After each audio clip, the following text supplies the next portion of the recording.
Well, another week, another Hillary Clinton scandal. Pickle-gate we have this week. Actually, it's a twofer. I'm sorry. Two scandals this week. Pickle-gate and Rally-gate. The Marxist media conspires to get Hillary Clinton elected right in front of our face. The conspiracy isn't even being hidden anymore. I mean, it's right there in front of our face, pretty much.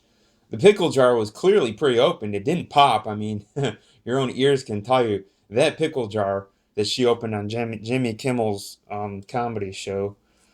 It was already open. I mean, and she completely faked the stress of having to open the jar. I mean, clearly, it's not even debatable.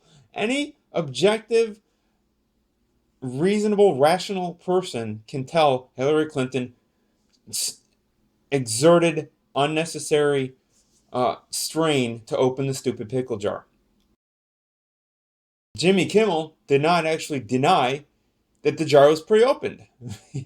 he also spent 6 minutes just mocking and criticizing Alex Jones's 7-minute expose of the con. So I mean, the conspiracy is right out in the open. They're covering when Hillary's clearly the wheels are falling off the wagon. They're not only ignoring it, they're covering for it. They're pretending that it's. I mean, the emperor has no clothes, and he's tripping and stumbling, and the stupid Marxist media wants us to pretend that he's fully clothed and nothing's wrong. It is cartoonish at this point. They're taking the Marxist media and their stupid puppets, the comedians. They take us for complete idiots. All right. So, also, Alex Jones's popularity in the reality-based community, the popularity now is so big that the Marxist media must now respond on TV to our analysis, Alex Jones's analysis in news. 4 years ago, if something like this would have happened to Obama, if anyone was questioning Obama's health 4 years ago when he was campaigning, and Alex Jones pointed out that Obama's attempt to cover it up, or Obama's staged something, and Alex Jones called it out, you would not have heard about Alex Jones on TV 4 years ago. Absolutely not, because he didn't have a huge audience like he does now. A massive. He had millions of followers back then, but not tens of millions or perhaps hundreds of millions of followers across the world. No, but notice now they're starting to attack him. See, first they ignore you, then they laugh at you, and then they attack you, then you win. See, we're at the mocking and the attacking stage now.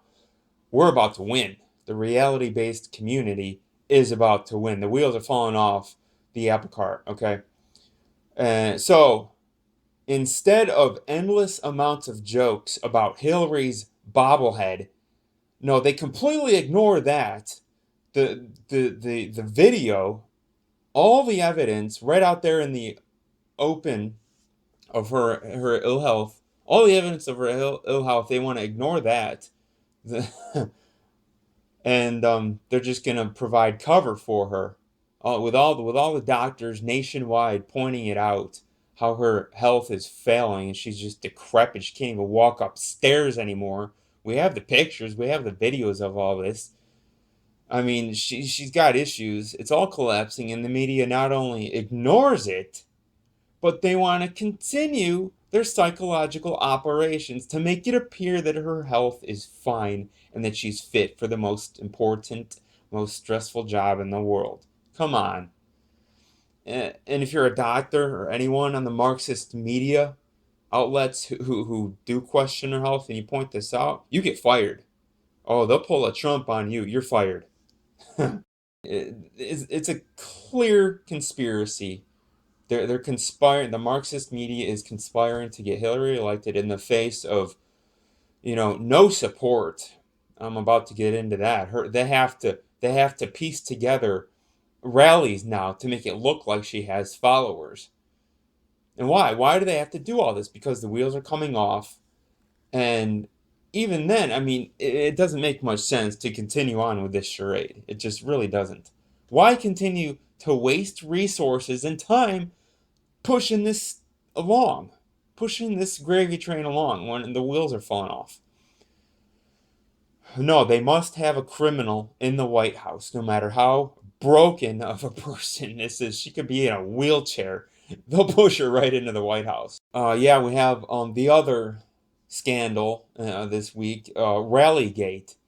Some hawk-eyed sleuths watching Hillary's rallies, they caught her. They caught them, the media, fabricating a rally.